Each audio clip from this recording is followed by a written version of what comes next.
Entendes o que estás lendo? O podcast que te leva através das páginas da Bíblia. Livro por livro. Capítulo por capítulo. Uma exposição bíblica emocionante. Aperte os cintos e embarque comigo nesta viagem.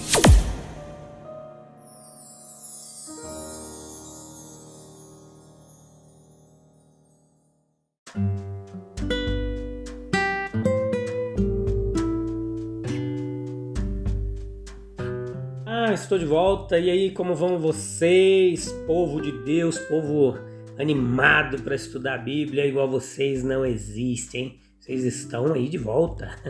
E eu sou o Fábio e esse é mais um episódio. Hoje, Êxodo capítulo 15, a quarta e a última parte, o último episódio do capítulo 15, episódio 207. Vamos lá, terceira temporada no livro de Êxodo, capítulo por capítulo.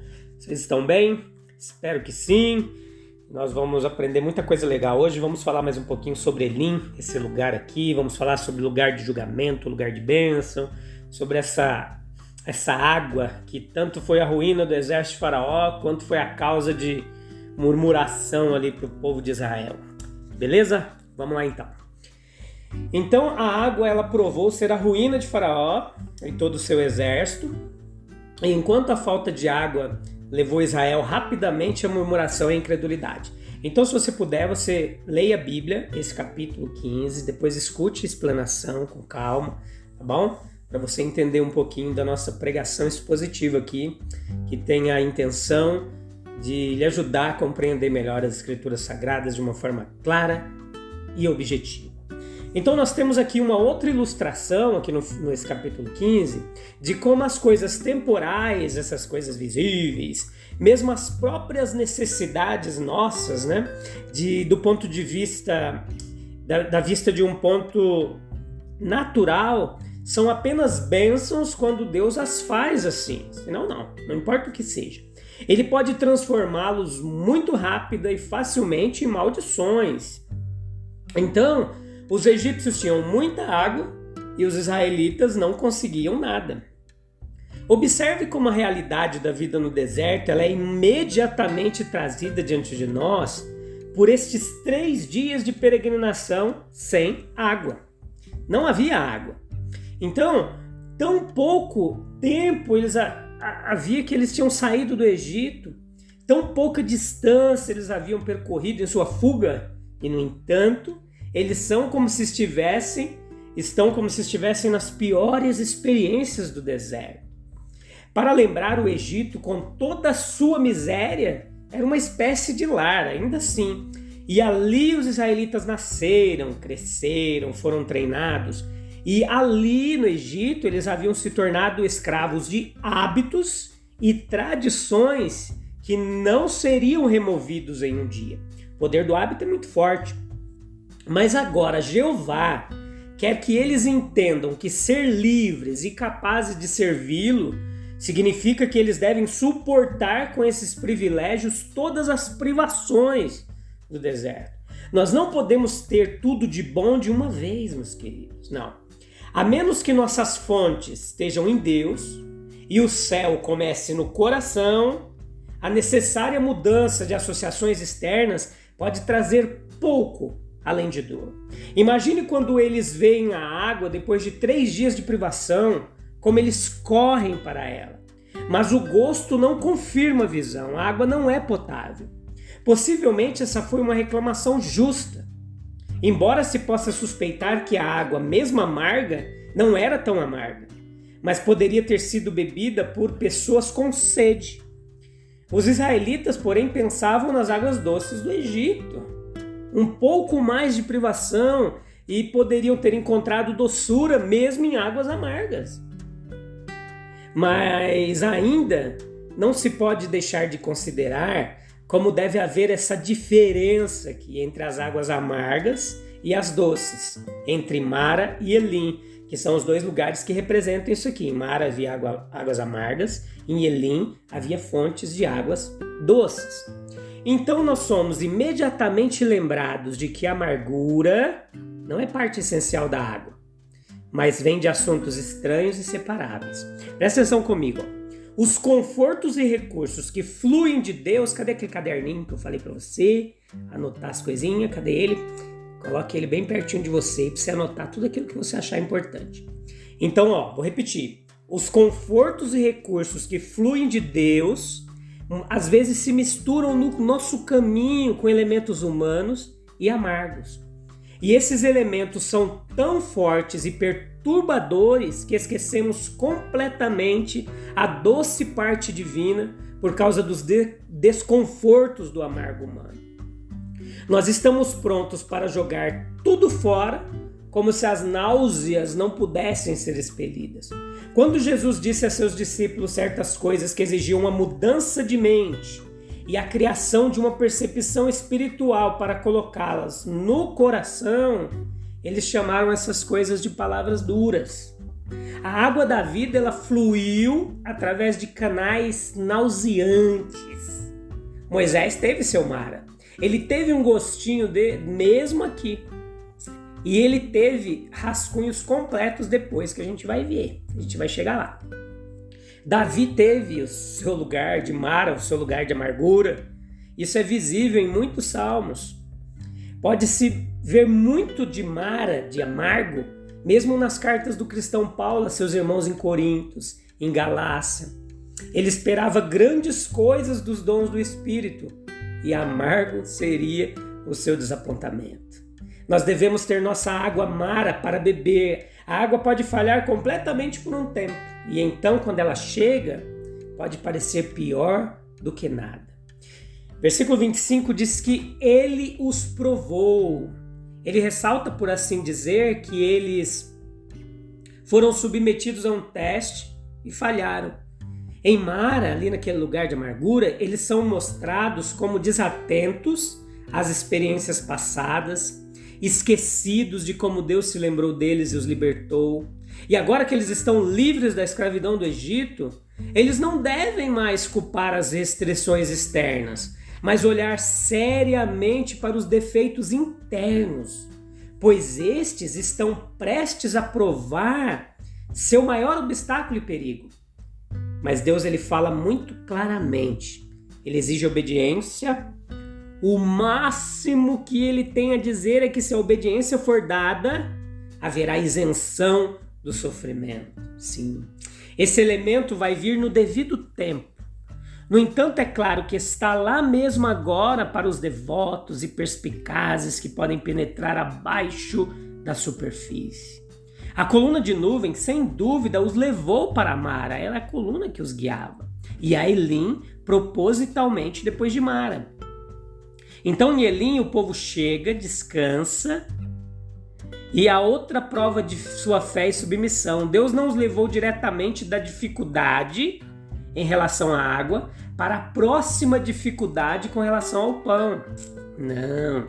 É fácil entender que havia muitas atrações em Elim, que os fariam querer ficar ali, mas em Elim não puderam ficar.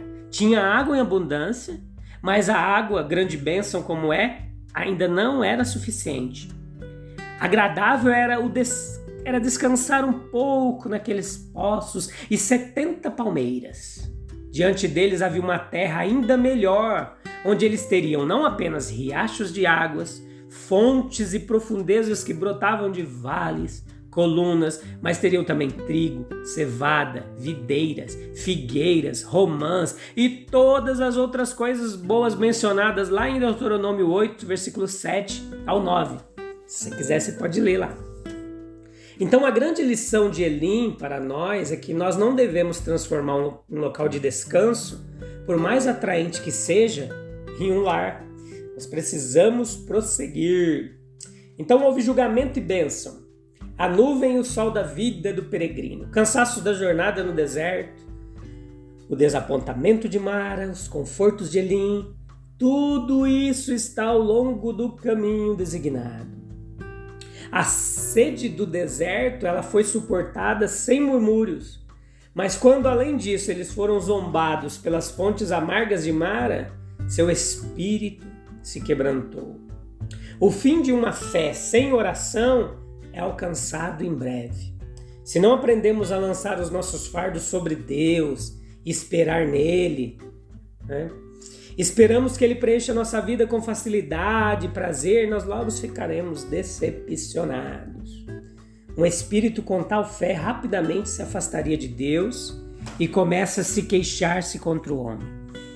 Então, houve um triunfo da fé na dificuldade. Moisés, ele clamou ao Senhor. A necessidade do tempo foi corretamente percebida ali. Foi um chamado à oração. Em tempos de dificuldade e reprovação, nosso primeiro recurso, meus amigos, deve ser recorrer a Deus. Em resposta à oração da fé, as águas amargas foram adoçadas e a alma encontra Deus naquele dom no presente, pois sem o desapontamento anterior, ele não poderia se manifestar. E ali também há um tempo de uma aliança com Deus. Na experiência de sua misericórdia, nós conhecemos o amor de Deus em Cristo antes que sua aliança de serviço e bênção possa ser feita conosco. Em meio ao autoconhecimento, ao arrependimento, nas águas adoçadas, os infiéis se conheciam e se envergonhavam. Então, a natureza da aliança, se eles se apegarem a ele e o servirem, pode haver aflição, mas não haverá julgamento. Como Deus será conhecido em Israel, eu sou o Senhor que te sara.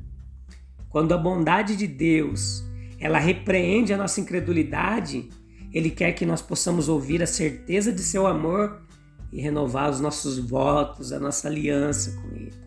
Então eles chegaram ali em Elim, aquele lugar, Êxodo 15, 27, onde havia 12 poços de água, etc. Então, houve uma grande mudança comparado com Mara. Perceba que os miseráveis 3 dias anteriores no deserto e observe as seguintes sugestões quanto ao caminho da peregrinação de uma alma humana. Então perceba comigo, ó. Nossa peregrinação será sempre através de cenários bem variados. As mudanças aqui são tão grandes que não podem deixar de sugerir a verdade correspondente. Por exemplo, medo do Mar Vermelho, libertação, triunfo, marcha de 3 dias, decepção em Mara, cura em Elim. Então o cenário sempre incluirá alguns Elims. Em dias escuros nós acreditamos que nenhuma luz raiará e vice-versa. Assim os dias tristes devem ser lembrados da vinda de dias melhores. Muitos oásis para Israel no deserto. Assim também é para nós. Eleve a mente ao seu doador e a certeza de que haverá penhores de uma terra melhor. Imagine toda a beleza de Elim ali, com todas aquelas fontes de águas, aquelas palmeiras. E o que fez isso? Foi a água que fez o paraíso?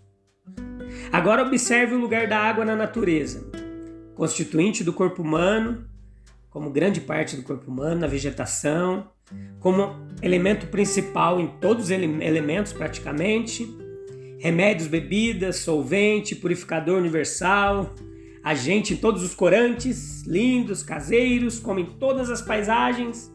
Não é de se admirar que a água nas escrituras seja tantas vezes um emblema e um símbolo da verdade, pela qual a alma tem sede, que é dada como água da vida do trono de Deus? A palavra destila como orvalho de Deus, derrama água pura sobre nós para que sejamos limpos. Observe a analogia entre a verdade e a água, Mateus 28. E não é a nova descoberta da verdade em crise em nossas vidas que fazem os nossos elins, os oásis, os lugares de descanso? Absolutamente nada externo à alma, mas revelações internas da bondade, da graça, da glória de nosso Pai Celestial. Então lá havia 12 poços, tantos como as tribos de Israel, 70 palmeiras, para a tenda de cada ancião uma palma. Existe de alguma forma uma especialidade nas misericórdias de nosso Pai, que as marca para nós e nos revela o seu amor pessoal, individual. Então apenas cerca de uns 15 quilômetros essa jornada de Israel, entre Mara e Elim. Em Mara nós esperamos por Elim. De Mara empurre para Elim. Nunca é bom deitar e nutrir mágoas e decepções. Vai para frente, prossiga. Ao longo do caminho de peregrinação, Mara se prepara para o deleite em Elim. Elim é apenas para acampamento. Eles acamparam ali junto às águas. Não habitou nem construiu uma cidade lá. Porque esta era a ordem de Deus, meus irmãos, meus amigos. Era um lugar bom, mas eles tinham que continuar. Deus tinha um lugar melhor para eles. Então esse é o nosso aprendizado aqui. Houve Mara, um lugar de amargura, e houve Elim, um lugar de descanso. Sempre haverá um lugar de descanso na presença de Deus. Se você está passando por momentos difíceis, tenha paciência, vai passar. Nada dura para sempre. Deus abençoe, um abraço, eu te vejo em breve. Nós começaremos o capítulo 16 de Êxodo. Uma longa jornada ainda pela frente. Então vamos lá, firme e constante, sempre avantes. E a gente vai conseguir, quando eu tiver 124 anos e meio, terminar esse comentário da Bíblia inteira. Deus abençoe, até breve. Tchau, tchau.